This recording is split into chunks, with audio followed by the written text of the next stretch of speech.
오늘은 김광섭의 마음이라고 하는 짧은 시 한 편을 가지고 내 마음을 이해하고 또 풀어나갈 수 있는 시간을 가져보도록 하겠습니다. 문학치료의 방법에서는 어떻게 내 마음을 이해하고 탐색하고 또 이끌어낼 수 있을 것인지, 새로운 마음이 재구성되는지 그 과정을 한번 살펴볼 텐데요. 현재 내 마음이 좀 혼란스럽거나 갈등을 겪고 있거나 주체할 수 없을 정도로 일렁이고 있다면 이 화면을 함께 보시면서 작업을 해 보시면은 새로운 내 마음이 어떻게 이끌어 나오게 되는지 더 생생하게 경험하게 되기를 기대해 보겠습니다. 함께 따라 해 보시면은 좋을 것 같습니다.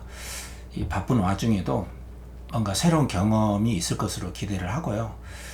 또 학교에서도 이런 문학치료의 방법을 얼마든지 활용할 수가 있겠습니다. 그리고 일반인들도 얼마든지 지금 이 화면에서 전개되는 내용을 가지고 활용을 해 보시기 바라겠습니다.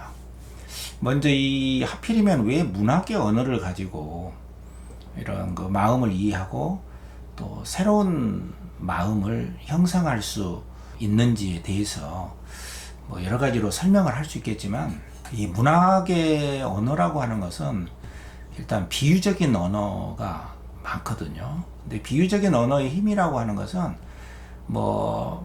이것저것 복잡하게 막 설명하고 마음을 분석하고 하는데 드는 시간을 훌쩍 이렇게 전략을 하기 때문에 전략됩니다. 그래서 너무 복잡한 설명을 제치고 그냥 간단한 비유로 이렇게 툭 던져서 설명하거나 표현을 하게 되면은 쉽게 이해가 되는 측면이 있어요. 그게 문학의 언어의 비유적인 힘이 있기 때문에 문학 언어를 통해서 내 의식을 새롭게 일깨울 수가 있습니다. 이 마음이라고 하는 것은 형체도 없고 소리도 없기 때문에 쉽게 포착되기가 어렵거든요. 내 마음에서 일어나는 이 내적 현상을 이해하기가 어렵다는 이야기죠.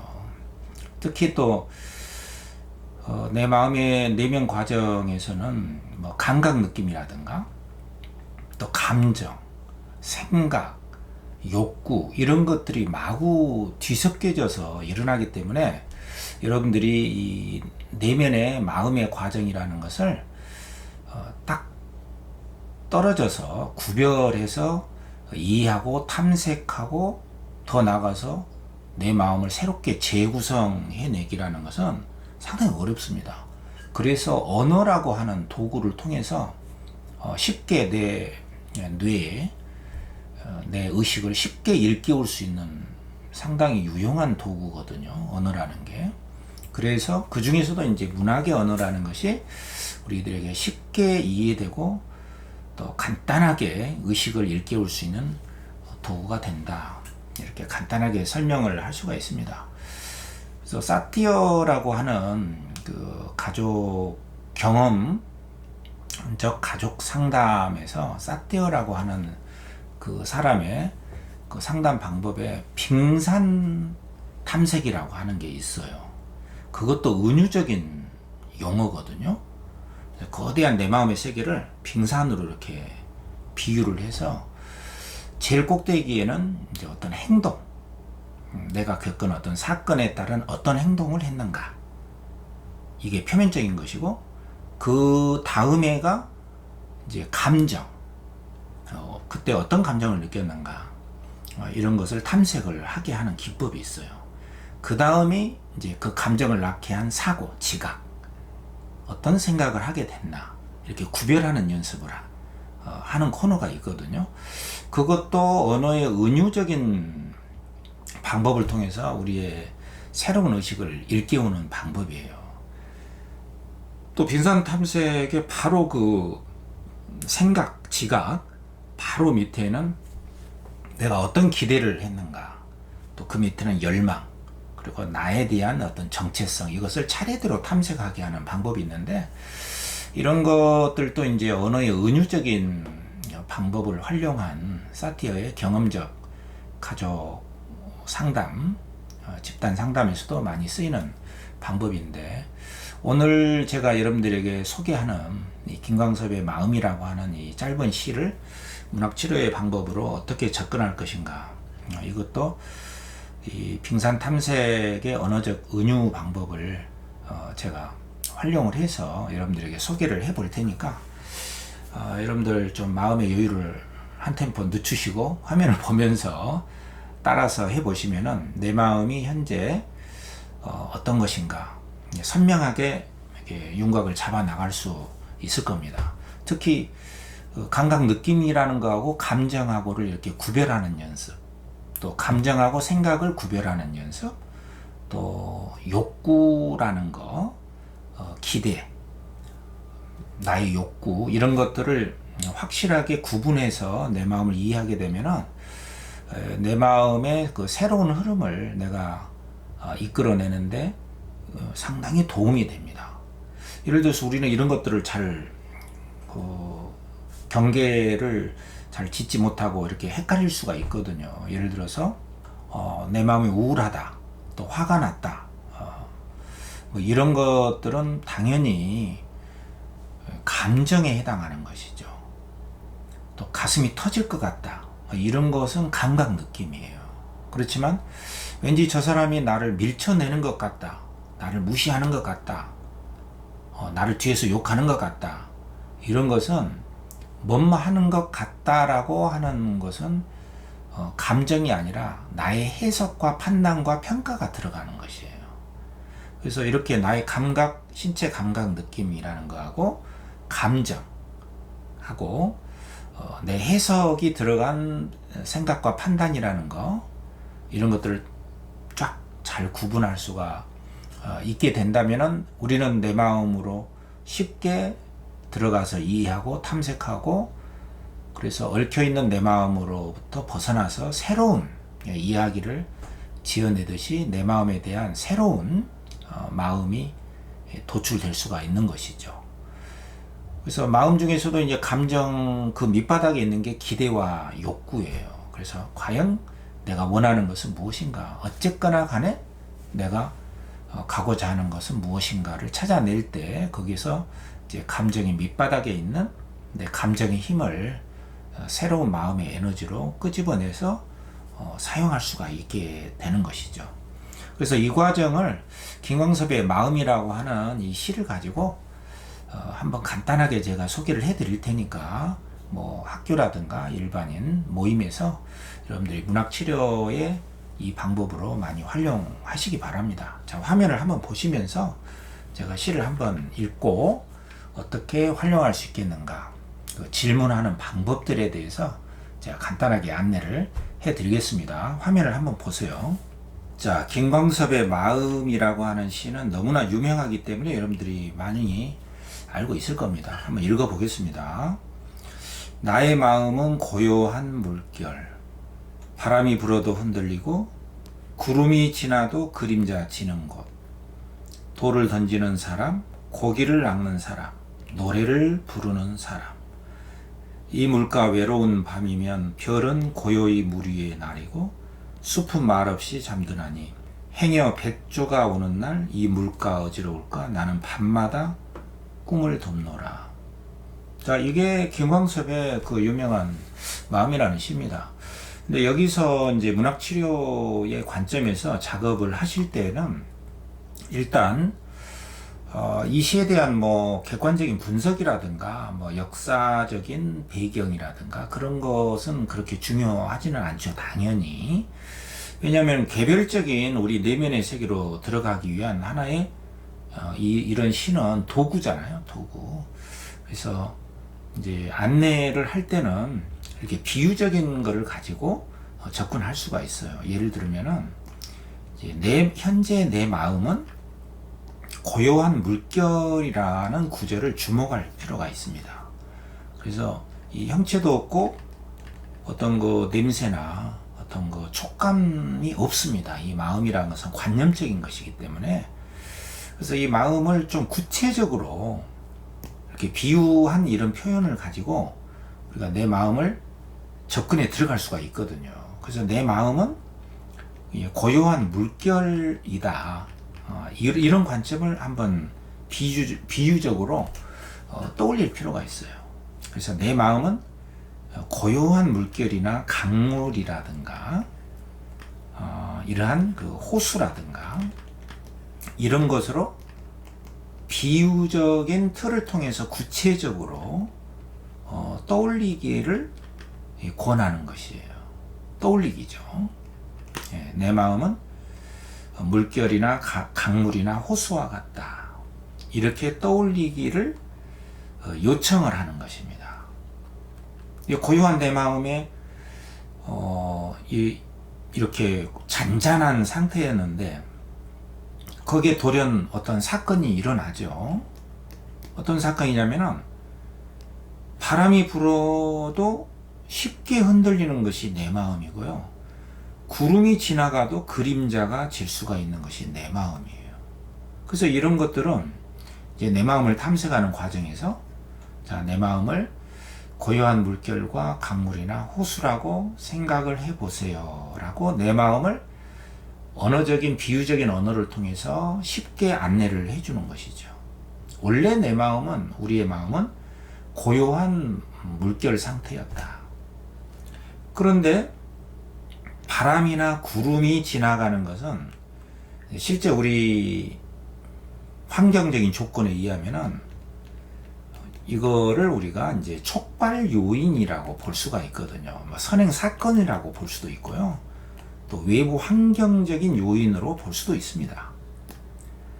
이때 이제 우리는 물음을 던질 수가 있는 것이죠. 무엇을, 어떤 것을 경험하셨나요? 이렇게 물어볼 수 있는 거예요. 누구한테 물어볼까요? 내 자신한테 물어보는 것이죠. 내 마음이 원래는 물결과 고요한 강물이었는데, 자, 무엇을 나는 경험했는가? 그리고 어떻게 행동했는가? 어떻게 행동했는가? 이렇게 물어보는 것이에요. 이런 것은 이제 삶이라는 것은 하나의 접촉 경험의 연속이거든요.